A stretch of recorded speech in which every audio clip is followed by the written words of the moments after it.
So you have rolled a 6, you have a 2 of spades, and we are now in the dungeon bosses. So I have a boss chart here. Don't worry about the boss chart. I will tell you as we go along. I'm only going to introduce one boss for now, and then Friday I'll do 2 bosses, and then 4 on Saturday, Sunday. The following will tell which bosses are on which spade cards, what items are mandatory to defeat each one, and the strategy to use. I put down here a second player is recommended. So the second player will control the Shogi warriors and the boss, which here in this case is Temperchild.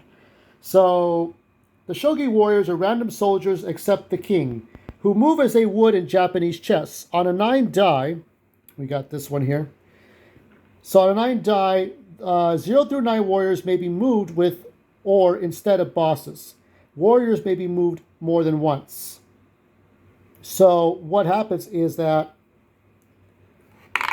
on the 4, you can move well, I'll explain Temperchild, but you can move any number of Shogi warriors any number of times. In this case, with the bishop, moves all the way over here, then over here, then over here. That's what the bishop does, moves. If Link does not have the necessary item to defeat the boss, then he has to get away. And of course, like let's say in this case, you have 5 hearts, then you can move 5 squares. Link does not move diagonally, so he would move 5 over here, and then 5 over here. And then if there's nobody in his way, or he could go around them, he could go around him, 1, 2, 3, 4, 5. That's how this would go. The more hearts he has, the more squares he can move. This is a Shogi board is 9 by 9, 81 squares, so if you don't have the necessary item to stop Temperchild, it would be wise to have maybe 9 or more hearts, or a great number of hearts to get away. And this is your escape point right here. So you want to get to here to avoid defeating the boss. So you start here, right, and you go here. But remember, you don't move diagonally. You move like this, just orthogonically. Up, down, left, right. Luckily, in this case, there's no item prerequisite. So you're rolling a number. Here it's 20. So we have it on 20. You roll it, and that's every time. So place 1 random Shogi warrior on any side. It could be anywhere. He could be on any square. He could be anywhere.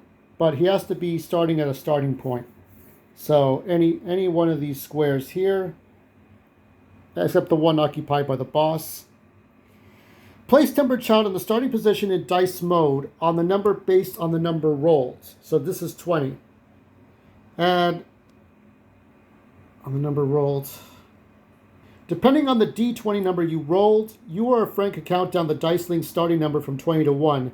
1 move at a time, so countdown number per move or the warriors can be moved. After 1, the Temperchild is unfolded.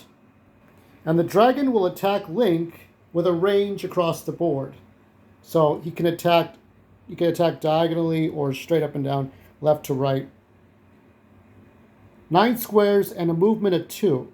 So he can only move 1, 2, 1, 2, 1, 2. So you can't move very far. Even though he can move like a fucking turtle, his range, because he does breathe fire, of course, he breathes fire, and he can take out Link very easily. Let's see where Temperchild. So I tried.